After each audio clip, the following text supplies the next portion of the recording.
जय माता दी मित्रों। बड़ों को प्रणाम और छोटों को प्यार। कार्तिक माह के शुक्ल पक्ष की नवमी तिथि को आंवला नवमी मनाई जाती है। इसे कुष्मांडा नवमी और अक्षय नवमी भी कहा जाता है। इस दिन आंवले के वृक्ष की पूजा की जाती है और वृक्ष के पास घी का दीपक लगाकर आंवले के वृक्ष की कम से कम 21 परिक्रमा करके कच्चा सूत लपेटा जाता है। इस दिन आंवले के वृक्ष के नीचे बैठकर भोजन किया जाता है और आंवले को प्रसाद के रूप में ग्रहण किया जाता है। धार्मिक मान्यताओं के अनुसार आंवला नवमी के दिन आंवले के वृक्ष का पूजन करने से अक्षय फल की प्राप्ति होती है। आंवला नवमी के दिन से ही द्वापर युग का प्रारंभ माना जाता है। इस युग में भगवान श्री हरि विष्णु के 8वें अवतार भगवान श्री कृष्ण ने वृंदावन गोकुल की गलियों को छोड़कर मथुरा प्रस्थान किया था। यही वो दिन था जब उन्होंने अपनी बाल लीलाओं को त्याग कर कर्तव्य के पथ पर कदम रखा था। इसलिए आंवला नवमी के दिन से वृंदावन परिक्रमा भी प्रारंभ होती है। आंवला नवमी के दिन ही आदि शंकराचार्य ने एक वृद्धा की गरीबी दूर करने के लिए स्वर्ण के आंवलों की वर्षा करवाई थी। आंवला नवमी की कथा। बहुत समय पहले की बात है। एक राजा हुआ करता था।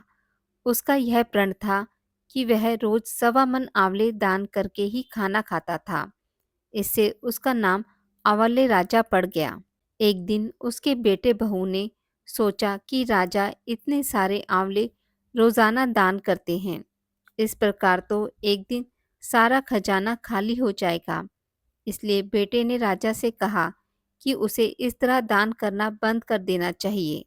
बेटे की बात सुनकर राजा को बहुत दुख हुआ और राजा रानी महल छोड़कर बियाबान जंगल में जाकर बैठ गए। राजा रानी उस दिन दान नहीं कर पाए और प्रण के कारण कुछ खाया नहीं। जब भूखे प्यासे 7 दिन हो गए, तब भगवान ने सोचा कि यदि मैंने इसका प्रण नहीं रखा और इसका सत नहीं रखा तो इसका विश्वास चला जाएगा।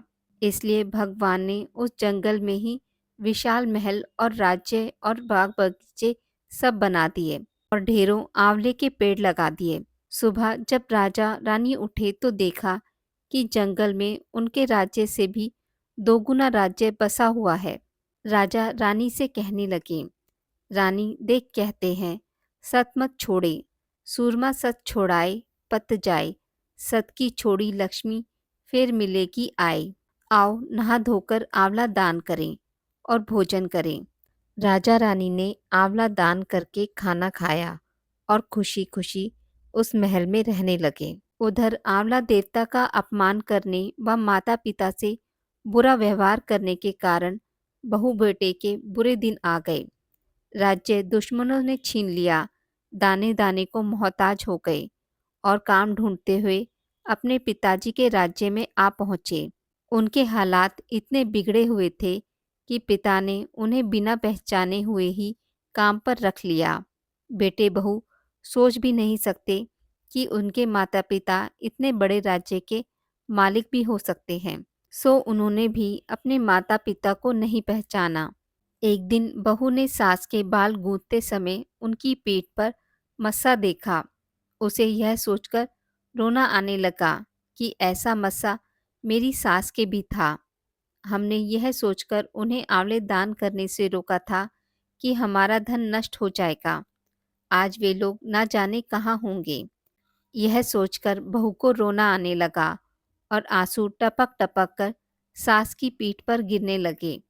रानी ने तुरंत पलटकर देखा और पूछा कि तुम क्यों रो रही हो। उसने बताया, आपकी पीठ जैसा मस्सा मेरी सास की पीठ पर भी था। हमने उन्हें आंवले दान करने से मना कर दिया था, इसलिए वह घर छोड़कर कहीं चले गए। तब रानी ने उन्हें पहचान लिया, सारा हाल पूछा और अपना हाल बताया। अपने बेटे बहू को समझाया कि दान करने से धन कम नहीं होता बल्कि बढ़ता है। बेटे बहू भी अब सुख से राजा रानी के साथ रहने लगे और वह भी आंवले का पूजन और उसका दान करने लगे। हे भगवान, जैसा राजा रानी का सत रखा वैसा सबका सत रखना, कहते सुनते सारे परिवार को सुखी रखना।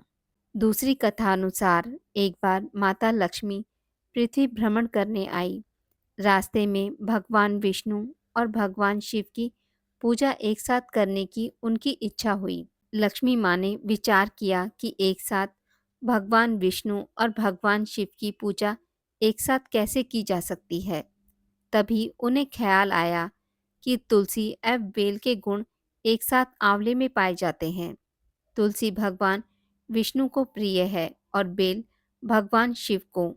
आंवले के वृक्ष को भगवान विष्णु और भगवान शिव का प्रतीक चिन्ह मानकर माँ लक्ष्मी ने आंवले के वृक्ष की पूजा की।